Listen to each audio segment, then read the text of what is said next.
Well, the stage is set for the G20 Leaders Summit. Representatives of the world's biggest economies will gather in New Delhi this weekend for a crucial meeting.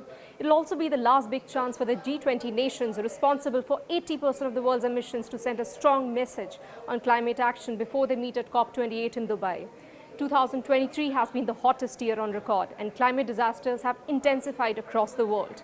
There's an increasing pressure on these G20 nations comprising of the US, China, Russia, Saudi Arabia and India to reach an ambitious climate deal. India, under Prime Minister Narendra Modi, has already submitted its revised climate action plan.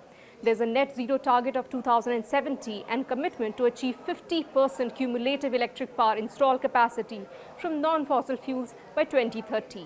It is now trying to get countries to agree to phase down of all fossil fuels, not just coal. Despite the Indian presidency's efforts, the G20 climate ministerial talks in July failed to agree on a roadmap to phase down fossil fuels or the point that emissions must peak by 2025.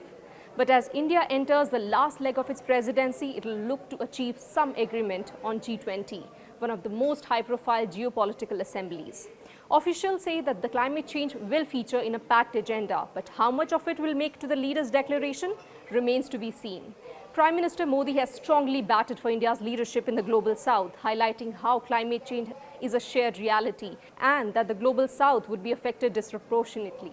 In an interview to Money Control earlier this week, he said that member nations should come together and focus on positive actions to combat climate change instead of dwelling on restrictions, criticism and blame. So what are the 5 key points to watch out for? First, climate finance.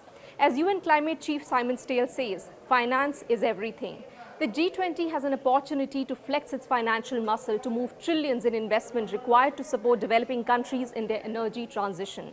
Experts say it will be worrisome if there is no real and meaningful progress made on finance at the G20. When countries sign on to a deal, it is the strongest signal for the markets to move in that direction. Second, the target to triple renewable energy goal by 2030. The upcoming COP28 agenda is focused on pushing major economies to target deals on tripling renewables by 2030 and raising new levels of climate finance. But the renewable energy goal can only become a success if it comes with a financial package to ensure it can be achieved by the developing nations. The G20 can offer that support if it commits to an ambitious deal. Third, fossil fuel phase down and removal of fossil fuel subsidies. India is leading a push to get countries to agree to a fossil fuel phase down, not just coal. However, there are pushbacks by countries like Saudi Arabia. Member nations have also expressed reservations regarding the definition of abatement. China is said to be negotiating to delete reference to the 2009 G20 commitment to phase out inefficient fossil fuel subsidies. Despite G20 being home to 93% of the world's operating coal capacity, coal has been largely absent from the talks so far.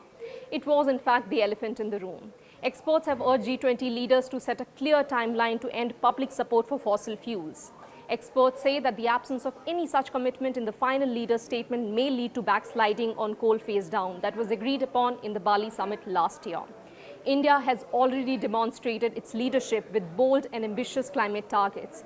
It now has a unique opportunity to influence other G20 nations to advance a sustainable, just, inclusive and clear energy transition. The Indian presidency must aim to get the world back on track to limit global warming below 1.5 degrees Celsius as promised by countries under the Paris Agreement.